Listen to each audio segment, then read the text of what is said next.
बिरसा, जय बिरसा, जय बिरसा। सर्वप्रथम सम्मानीय मंच और मंचासीन अतिथि और मेरे समक्ष इस झारखंड प्रदेश की सभी युवा तरुणाई को बहुत बहुत नमस्ते, बहुत बहुत अभिनंदन है इस उत्कृष्ट भारत इंडिजीनियस के कार्यक्रम में। दोस्तों, मैं अखिल भारतीय विद्यार्थी परिषद के कार्यकर्ता के रूप में आपके बीच में आई हूँ और अखिल भारतीय विद्यार्थी परिषद में जब काम करते करते ध्यान में आता है, सर ने भी मेरे बारे में परिचय के रूप में आपको बताया, किंतु छोटी उम्र है और खुद की कोई तारीफ करता है तो मन अच्छा नहीं लगता है। जब हम भारत के इतिहास का पन्ना पढ़ते हैं तो ध्यान में आता है कि हमारे भारत में तो ऐसे भी महापुरुष हुए हैं जिन्होंने घास खाकर इस देश के लिए लड़ाई लड़ी है। हम तो फिर भी फलहार कर कर इस देश के लिए अर्पण होने निकले। हमारा योगदान तो क्षण भर है। जब कोई स्वयं के बारे में बताता है तो हमको इतिहास के महापुरुषों के बारे में ध्यान आता है। दोस्तों, मेरी आयु आपकी आयु से बराबर है। मेरी आयु 25 वर्ष है। मेरे से बड़े भी कई सारे लोग यहाँ हैं, हो सकता है मेरे से उम्र में भी कई सारे लोग हैं। इसे विद्यार्थी जीवन में, इस गोल्डन आयु में जब लोग सोचते हैं कि मैं जीवन में कल क्या करूंगा, मेरा जीवन कैसा होना चाहिए, दोस्तों विद्यार्थी परिषद का कार्यकर्ता सोचता है कि मेरा कल कैसा हो इसके बारे में मैं विचार नहीं करूंगा, भारत का कल कैसा हो इसके बारे में विचार करते हुए आज अखिल भारतीय विद्यार्थी परिषद का कार्यकर्ता। दोस्तों, मैं आपको विद्यार्थी परिषद के बारे में बताते हुए यह हर्ष के साथ बताती हूँ कि विद्यार्थी परिषद में 50 लाख से ज्यादा विद्यार्थी काम करते हैं, किंतु 1800 से ज्यादा ऐसे विद्यार्थी काम करते हैं जो अपना घर बाहर छोड़ करके काम करते हैं। किसी को 2 महीने में घर जाने का अवसर मिलता है, किसी को 6 महीने में घर जाने का अवसर मिलता है, किसी को सालों में घर जाने का अवसर नहीं मिलता है, और मिलता भी है तो 1 दिन के लिए मिलता है। और उसमें भी विद्यार्थी परिषद एक ऐसा छात्र संगठन है जो परिवार भाव के साथ आपको वहां विद्यार्थी परिषद में देश के लिए काम करने का अवसर मिलता है। दोस्तों, जीवन में मुझे कभी झारखंड आने का अवसर नहीं मिलता, किंतु ऐसी पुण्य भूमि को नमन करने का अवसर अखिल भारतीय विद्यार्थी परिषद जैसे छात्र संगठन ने दिया है। मैं इसका बहुत बहुत वंदन अभिनंदन। दोस्तों, इस कार्यक्रम का नाम है उत्कृष्ट भारत और इंडिजीनियस विद्यार्थी परिषद की एक गतिविधि है जिसके माध्यम से हम निजी विश्वविद्यालय, प्राइवेट यूनिवर्सिटीज में कैसे विद्यार्थी, निजी विश्वविद्यालय का विद्यार्थी एक राष्ट्रीय पुनर्निर्माण के इस महायज्ञ में अपनी आहुति दे, इसलिए इंडिजीनियस के नाम से हम लोग निजी विश्वविद्यालयों में काम करते हैं। और निजी विश्वविद्यालय का विद्यार्थी भी भारत के बारे में जाने, भारत के बारे में पढ़े, भारत के बारे में स्वयं का गौरव महसूस करें, इसलिए विद्यार्थी परिषद ने उस उत्कृष्ट भारत करके कार्यक्रम का आयोजन किया है। और जब हम उत्कृष्ट भारत की बात करते हैं, भारत के स्वप्न की बात करते हैं, भारत के बढ़ते भारत की बात करते हैं, तो सबसे पहले यदि हम दोस्तों, हम सबको ध्यान है, हम एक इसी उम्र से भी गुजरे हैं जिस उम्र में यदि पड़ोसी का विद्यार्थी, पड़ोसी का बच्चा यदि अंग्रेजी मीडियम में पढ़ता था और हमारे माता पिता मिडिल क्लास के हमको हिंदी मीडियम में पढ़ाते थे, तो हम दोनों बच्चों में भेदभाव बताया जाता था। दोस्तों, जो बच्चा अंग्रेजी मीडियम में पढ़ता था उसको अच्छा बताया जाता था, जो हिंदी मीडियम में पढ़ता था उसको गंवार बताया जाता था। किंतु विद्यार्थी परिषद ने राष्ट्रीय शिक्षा नीति में हिंदी भाषा को जोड़ देने के लिए अथक प्रयास किया और आज हम देखते हैं कि हिंदी भाषा वाला विद्यार्थी भी यूपीएससी निकालता है, हिंदी भाषा वाला विद्यार्थी भी ओलंपिक में मेडल लेकर आता है, हिंदी भाषा वाला विद्यार्थी भी देश का नाम रोशन करता है। और जब हिंदी भाषा की बात करें तो मैं आपको बताऊं, हमको स्वाधीनता मिली 1947 में, हमको स्वाधीनता मिली, लेकिन हमको हमारा स्व नहीं मिला। अंग्रेजी में एक कविता है, everything is possible in love and war. इश्क और प्यार में सब कुछ जायज है, ना तो जंग और इश्क में सब कुछ जायज है। ये सभी कविता हमने सभी ने सुनी होगी।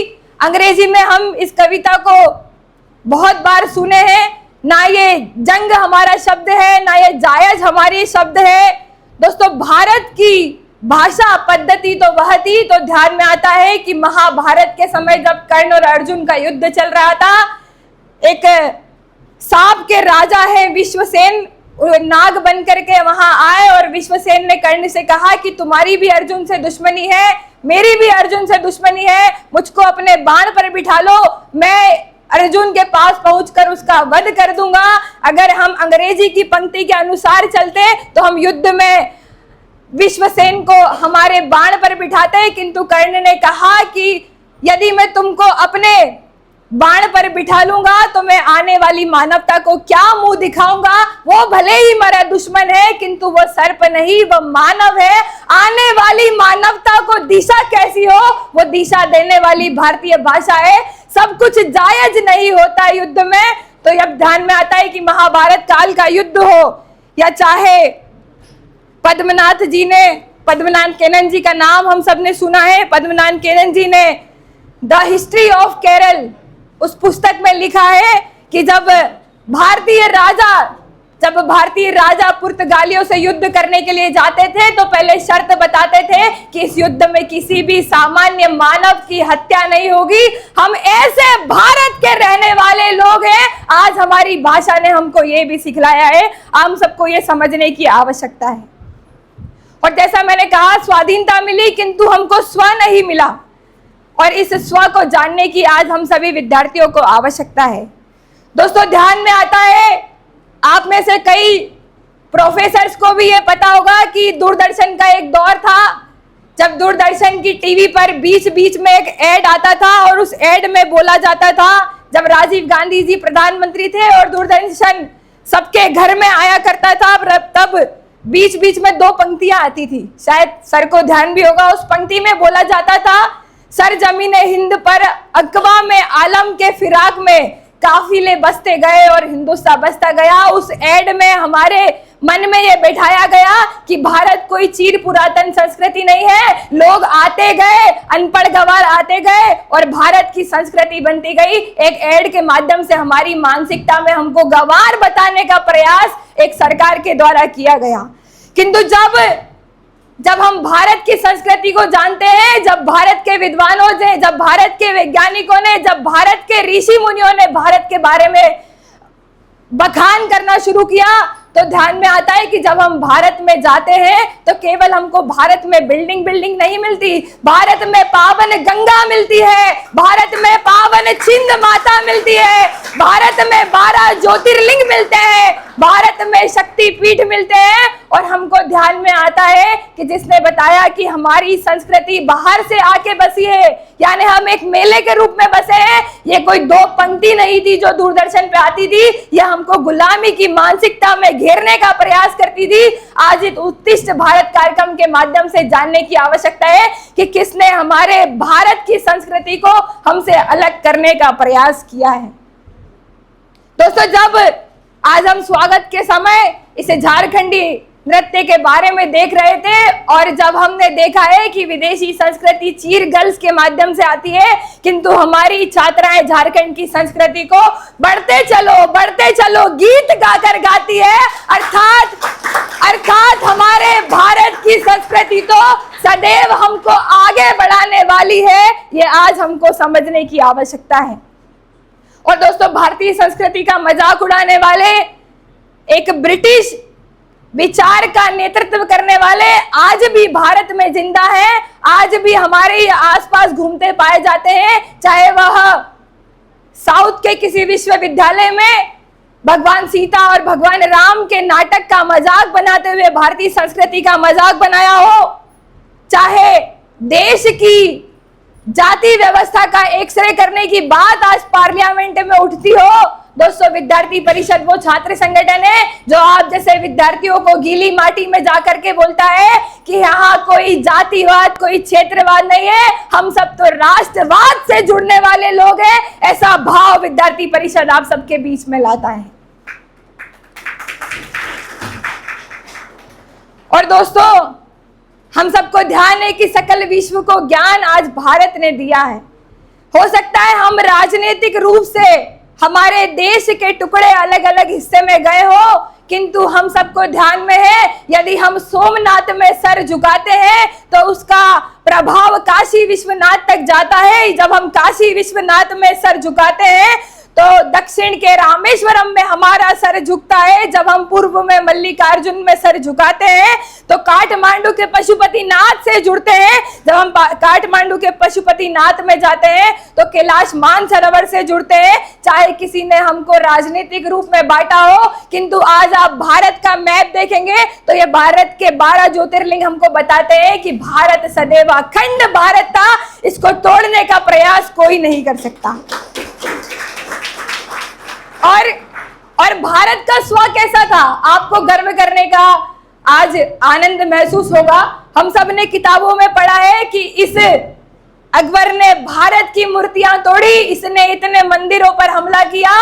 बड़ी शान से हमको तीसरी चौथी क्लास में पढ़ाया जाता था कि मुगलों ने हमारे ये मंदिर तोड़े, मुगलों ने हमारा वो मंदिर तोड़ा, किंतु एक भी बार हमारे टीचर ने ये नहीं कहा कि लाखों मंदिर तोड़े किंतु भारतीयों की आस्था कोई नहीं तोड़ पाया। ऐसा बोलने वाला, ऐसा बोलने वाला शिक्षक आज भारत चाहता है, जो भारत की संस्कृति पर हम सबको गर्व महसूस करा सके।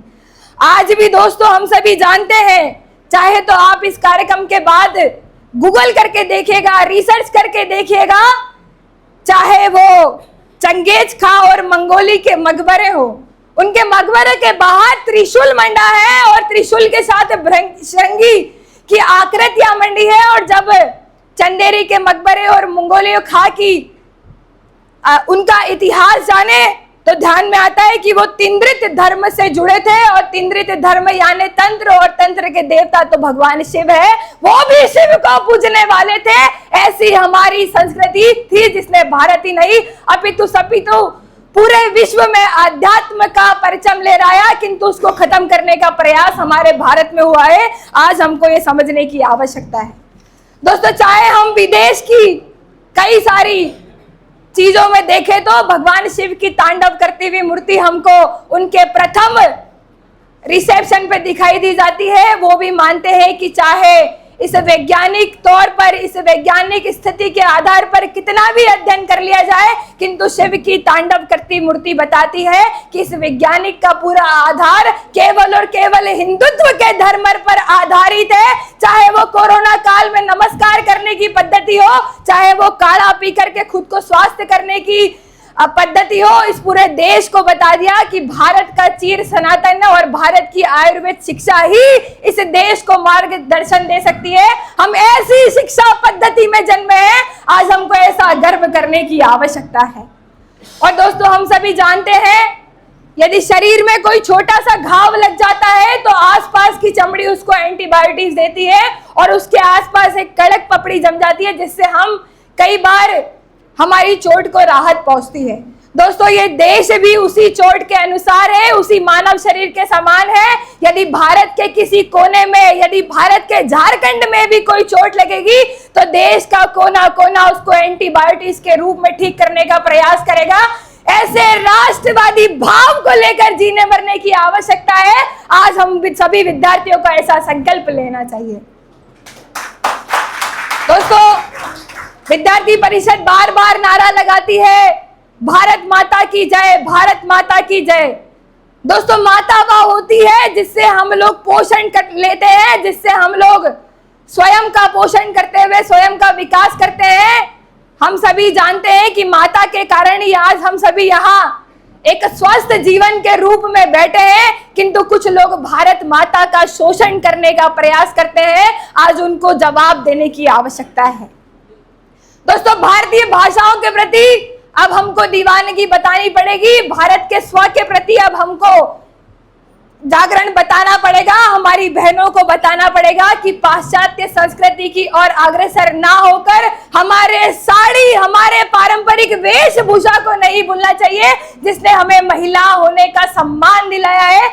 ऐसे भारत के स्व के प्रति जागृत होने की आज आवश्यकता है। और दोस्तों चाहे भारत भाषा की बात करें, मैं आपको बता दूं हमारी नकल किसने करी। भारतीय भाषा में कहा जाता है अ आ इ ई उ, और अंग्रेजी भाषा में कहा करता है AREEU। आप बताइए नकल किसने करी हमारी? दोस्तों, जिसने हमारी नकल करी वही हमको आज आकर के ज्ञान दे रहा है। ये आपको समझने की आवश्यकता है। 75 साल में एक सरकार ने हमारे मन में ऐसी गुलामी मानसिकता भरने का प्रयास किया है। आज हमको इनको जवाब देने का अवसर आ गया है। किसने हमारी नकल करी? किसने भारतीय संस्कृति को खत्म करने का प्रयास किया? किसने इंडियन कल्चर का ठेका खत्म करने का प्रयास आज भी हमारे विद्यार्थियों के बीच कुछ लोगों ने ले रखा है? अब उसको जवाब देने की आवश्यकता है। और मुझको लगता है कि स्वामी विवेकानंद जी ने कहा था कि देश से ऐसे अनेकों युवक युवती निकलेंगे जो भारत को विश्व गुरु बनाने में अग्रणी भूमिका निभाएंगे। तो दोनों हाथों से एक बार ताली बजा करके अखिल भारतीय विद्यार्थी परिषद जैसे छात्र संगठन का अभिनंदन बने, जिसने एक नहीं, दो नहीं, 50 लाख से ज्यादा स्वामी विवेकानंद जैसे कार्यकर्ता बनाने का प्रयास हमारे भारत में किया है। और सब कहते हैं हम अमृत महोत्सवी वर्ष में चल रहे हैं, किंतु विष निकालने का काम हमारा है। अब उस विष को उखाड़ फेंकना है जो हमको हमारे भारत की संस्कृति से दूर करता है। ऐसे विष को बाहर निकालने का काम हम जैसी युवा तरुणाई को करना है।